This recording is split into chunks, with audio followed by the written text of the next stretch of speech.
everyone, and welcome to another instalment of Mike Meets. I have the pleasure to introduce Adam, and today we are at Denstone Statues. So thanks Adam for taking the time out of your day to do this. So tell us first of all how you got started. Right, well what it was obviously was I was working full time somewhere before, and I've had a lot of jobs in my life, you know, a bit of a Del Boy maybe. And one time I was at home watching a video on YouTube of a bloke in America, because statue making in America is massive. It started in America and came over here in the UK. And I started watching a bloke making moulds and making statues. And to be honest, I was watching it, I was thinking, I could do that. I'm gonna have a go. I think I bought some cheap moulds, started making them from my back garden, and then it's just kind of grew from there, to be honest. Wow. So the moulds that you started with, yeah. Can you remember what they were originally? And what you actually started with? Do you know what? I think one was a little monkey, one was like a little car, and I think I just had like dogs and stuff like that, dogs and cats. Yeah. But the monkeys were the best sellers. And then I started buying a few more, started selling them at work, started selling them on my Facebook to friends and family members. And then I think a few of my mates were like, you could do a business out of this. Yeah. So from there, to be honest, just grew and grew and grew. Wow. So the moulds themselves, and obviously we can see all the statues around us, which are fantastic, by the way. Yeah, cheers. So what are the moulds? What are they? How do they? So with the moulds, obviously they're latex liquid moulds and fiberglass, but you can get loads of moulds out there. So you can buy silicone moulds, rubber moulds. There's loads of moulds you can buy. Obviously, I've used silicone, and I don't like silicone. It's really thick and everything. Latex. I use latex fiberglass moulds. That's how I use them. So are they effectively like what I would class as like those cake moulds, effectively? Yeah. So the cake moulds are silicone. Yeah. They're a very thick mould, silicone moulds. They are good, but they're hard to get the statues out. I find other people use silicone moulds all the time. You know, they use different releases to get the statues out. Me personally, it's your preference, it's what you like. I use latex fiberglass moulds. That's my preference, I like them. So are you buying the moulds in? Is that how it works, or do you make? Yeah, so obviously I've got a few people that I buy my moulds off. All different places in the UK, even abroad, you know, and ship them in. I make moulds, so I've started making moulds myself recently. So yeah, but when you buy them, depending on who you buy them off, you can get, to me, if you buy a cheap mould, you get what you pay for. If you spend the money on a decent mould, you're going to get really good details. And obviously, if you look at all my statues, we've got good details here. Yeah, they are. They're all really good, aren't they? Yeah. They just always take your eye. And obviously, I came across you through Facebook and seen you doing your little videos and stuff from when you was actually at Shore Store. Yeah. So your unit here. Yeah. How long have you been here? How did you come to be here? So I was up Shore Store. Obviously, for the last 8 years, I've been working at Tesco in the petrol station, and then started doing this as a hobby, mainly a hobby, to be honest. Tesco was my main job. That paid my mortgage, paid my bills. And then I think it was it was a weird one. I met a bloke in Tesco, customer, used to come in and have a laugh. Yeah. And you know, and I had the banter with him, and I found out he was an accountant. He knew about my condition. I've got, obviously, I have ADHD, special needs and dyslexic. And he said, why don't you do your own business? I was like, mate, I'm dyslexic, special needs, I've no way I'd be able to do that. And he was like, well, I can help you out, I can be your accountant. He's got a big company called Howard's. He looks after me and my mum. And yeah, and then it was just through there, to be honest. And obviously started that last year, took off for me, and then I left Tesco and do this full-time work for myself. To be honest, this is good when you work for yourself. I make the statues. Because I have ADHD, I suffer. So I wake up in the morning, I'm stressed all the time. For me not to get stressed, I make statues. So that's like my coping mechanism, should I say. Yeah. So it's good to have that kind of, like you say, almost like a release, isn't it? That you have that to look forward to in the mornings, which is great. Especially if, you know, if it started as a hobby, you obviously did it because you had a passion for it and wanted to do it, and now obviously you've created a business from that, which is brilliant, isn't it? Yeah. So, and obviously the unit that we're in, with your AstroTurf and stuff is brilliant. It's Herbert Road, isn't it? It is, yeah. So Unit 1, Herbert Road, Stafford. That's a plug, by the way. Yeah. So how did you come to be here? What happened with the Shaw store? So obviously, you grown? Do you know what it was obviously started from my back garden, making, and then obviously my Facebook page grew really big very quickly. And obviously I do competitions and give away free statues and stuff like that. And I went up to Shaw store. I was up Shaw store for about a year. And it just got to the point where I was like, I'm up here now, my business is growing, I've got nearly 16,000 people on my Facebook page. A lot of customers would come in saying, have you got this, have you got that? I think in total, I've got just under 3,000 statues, you know, that I sell. And to be honest, some days up Shaw store, if I opened in the week, I was quiet.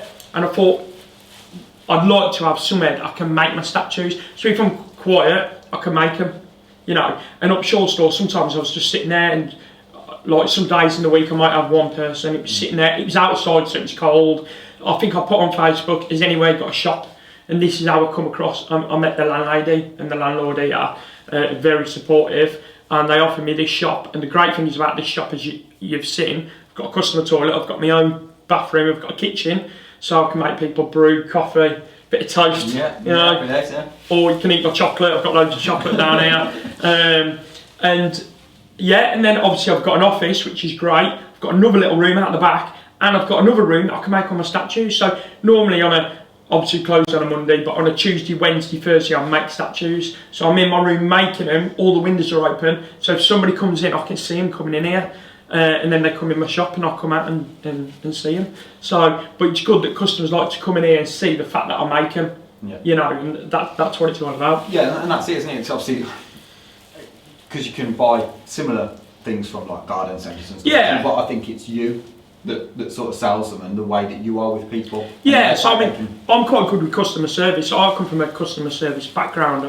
You know, since I've left school, no word of a lie, I've had over 100 jobs. I've done everything from working in a chocolate factory, to working in a vinegar factory, to being a Club 80/30 rep, to working at Tesco. I've done everything. And to be honest, I think my best jobs was a rep as abroad, because that's a lifestyle. Yeah.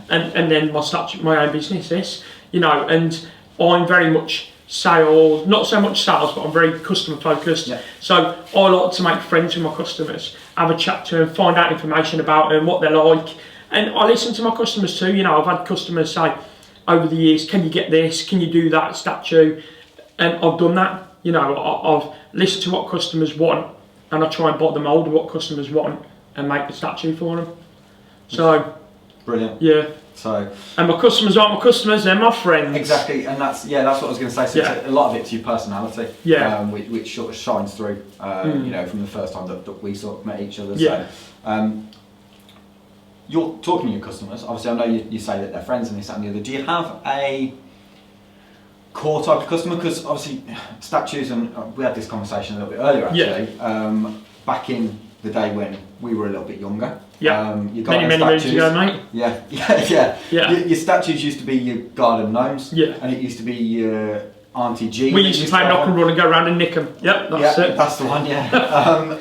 There used to be older people, or the older generation, that would go out and but I can see obviously a lot of statues here which might appeal to younger generations. So do you have a... As you've just seen, I'm actually close today. I've had a couple of people down today, and they're probably younger than me and you. Yeah. And they've bought statues. Definitely. Yeah, and they've bought statues off me. You know, so yeah, it's more. I would say now from the age of 22 up to the age of like, I've had a customer that's in at 97, 98, have come and bought a statue off me. I've ended up going to her house in Stafford and putting it in the back garden for her, putting it in the car and putting it in the back garden for her. And that's what I do down here, you know. If someone comes in a van, in a car, I'll always, if they buy a statue, I'll pick it up, I'll put it in, I've got bubble wrap, I'll pack it in. And mainly the older generation, I kind of say to, have you got anyone to help you get this statue out? Sometimes I say yes, sometimes I say no. If no, and they live Stafford or Stone, I don't mind going around their house. I've got my little motorbike and take out the car and put it in their back garden for them. I don't mind doing that. Oh, fantastic. Just to help them out, you know. Yeah. Just goes that little bit, you know. Adding that little bit more to it, isn't it? No, yeah. And again, it's making or delighting that customer. Yeah. That customer experience. Have you had anybody from further afield? What's your furthest? So when I was at my old place at Shaw store, I had I had a bloke from Inverness, which is Scotland, which I didn't know that. I've got customers that have been using me for a while, even when I was doing it as a hobby, and I class them as friends now. They live in Swindon. It takes them 2.5 hours to get here. Wow. I've had people from, last year I had people from Liverpool, Manchester, Wales, London, Essex, all over the UK. And what do you think that is down to the reach of your Facebook? Because obviously your Facebook is huge, isn't it? Yeah, so I've got one of the biggest Facebook pages for what I do, probably in the UK. I've got just under 16,000 now. It's grew over the years, and you know, if you go on my page and have a look where people are from, I've got people from Canada, Australia on my page, which obviously I don't post that far because they get broken. Yeah. But people are intrigued to see what I do, and you know, and it is my Facebook page that I get a lot of sales off and stuff like that. People come from all over the UK to come and see me, and I think, like my mum had said, they could go to the garden centre closer to them and buy a statue. They come to me because I'm very friendly, and which is exactly what we said a minute ago, wasn't it? It's because of you. Yeah. Okay. Now I'm probably going to put you on the spot now.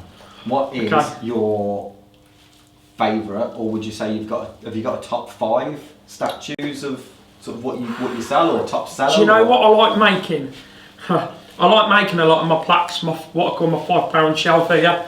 As I've got, I'm not going to swear, but I've got one said P head corner. Yeah. You know, and I do the alphabet stepping stones. I love doing them because they're alphabet stepping stones. A lot of people like names. You know, if they've lost a loved one, they want the names.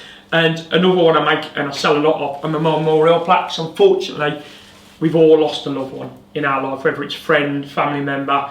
Everyone's lost somebody. And my memorial plaques I sell loads of, like the miss your mum, dad, granddad, and I do a lot of them. And I love making them because they're quite easy to make. They're not heavy, you know. So I do like making them. I suppose it means something as well, like you say. Yeah. Because they've got a connection to. Yeah. People. What's nice for me is when customers come to my shop, buy a statue, they put it in their garden, they take a picture, and they leave me a review. And I've had some nice reviews off customers, and they've took a picture, put a review with their statue. So I see it in their garden and go, wow, I've made that, and it's in their garden, and it looks nice in their garden. Yeah. So no, it is good, and like you say, your Facebook's just phenomenal. And I think my next favourite one is I've just bought a French bulldog mould, and I made my first one, and it come out marvellous. And I love making that. I'll be making another one tomorrow. Oh, okay. You can put that on your Facebook page as well. Yeah, I've got all the statues on my Facebook page, yeah. Some of them, I'm looking around, and obviously a lot of them are kind of like that grey or sort of dark and then sort of the white over the top. But some of them as well, I've noticed, that are painted. Yeah, so when you do the statues, this is kind of my brand, black and white. Black and white, I like doing the black and white. You put a dye in the cement to turn it black. You can paint them black. There's different ways of doing it. So you've got your typical black and white statue, which is here. Then you've got your bulldog one, it's here, which is yellow, which is a yellow dye painted. Then you've got your skulls at the top. They're what we call natural stone. Yeah. They're cheaper to make, in other words, because you don't have to put any dyes in, you don't have to paint them. They're just natural. And then obviously my girlfriend paints them. Oh, okay. So she paints them for customers. For myself, she can paint anything. And it takes that hours. I couldn't do it. Keeps it quiet. And it does keep it quiet, this is good. Okay, no, that's fantastic. So, if it's okay with you, obviously when this video goes out, we'll put in the content, we'll put a link to your Facebook that's great. below, so anybody and your address, so that people can find you. So thanks again for having us in today. Yeah, super, you're very welcome. You've got all my chocolates and all my hot chocolate and coffee and everything, I've got nothing left. No, it's been fantastic. So yeah, that's great. In fact, like I say, it was nice meeting you. Yeah. So hopefully we can work together in the past, you know. Hopefully. So thanks again for watching, and catch us next time.